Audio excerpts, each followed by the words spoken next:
Waste Asia के हाल देखिए बेहाल हैं और तंग करने वाले हैं। मतलब सच बताऊं ना, इरिटेट, फ्रस्ट्रेट, मतलब आप सोच उठते हैं, लगता है कि यार हमारा क्यों टाइम, पैसा, सब कुछ खराब हो रहा है इन लोगों की वजह से। गुस्सा आ रहा है अब। और अब हम उस स्टेज पर आ गए हैं जहाँ पर जैसे होता था ना, हमारे यहाँ पे जब मैं गांव में था तो वो बगल में दो पड़ोसी रोज़ ही लड़ते थे, तो वो एक स्टेज आ गई थी जिसमें लगता था यार ये हमारी नींद क्यों ख़राब करते हैं रोज़ लड़के। अब ये वही मामला हो गया यहाँ पर। ट्रंप ने कहा कि ईरान डील करना चाहता है, हम देखेंगे ख़त्म करना है नहीं करना। ये सब स्टेटमेंट्स पहले आ चुकी हैं। ये ऐसा लग रहा है मार्च ऑल ओवर अगेन है। मार्च में और अभी में बस फ़र्क ये है कि प्राइस एक्शन मार्च से बेहतर है, क्योंकि अब मार्केट भी जैसे हम कह रहे थे ना कल, अब धीरे धीरे ना मार्केट इसके साथ जीना सीख लेगा।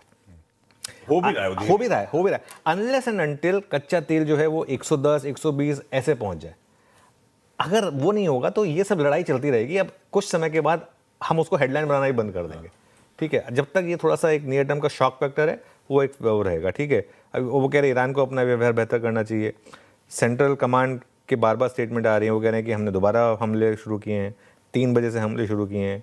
हमारा मकसद है ईरानी सेना को ख़त्म करना, हमारा मकसद है कि उनके जो टैंकर्स हैं उनको रोकना।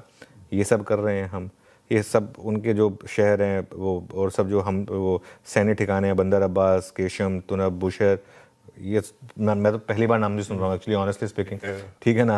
ये सुन के थोड़ा सा अपनी वो जनरल नॉलेज इंप्रूव हो रही है। ये एक चीज़ तो ये हो रही है कि जनरल नॉलेज इंप्रूव हो रही है थोड़ी सी। ये सब उन्होंने बातें कह दी।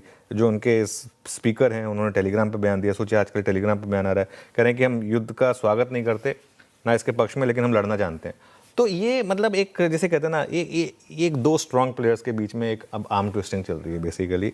और स्टेट ऑफ हॉर्मुज़ हमारे लिए जो मैटर करता है ना, वो हमारे लिए मैटर करता है बेसिकली। आप सारे ग्राफिक प्ले करते रहिए क्योंकि ये सब बयानबाजी है और कुछ नहीं है।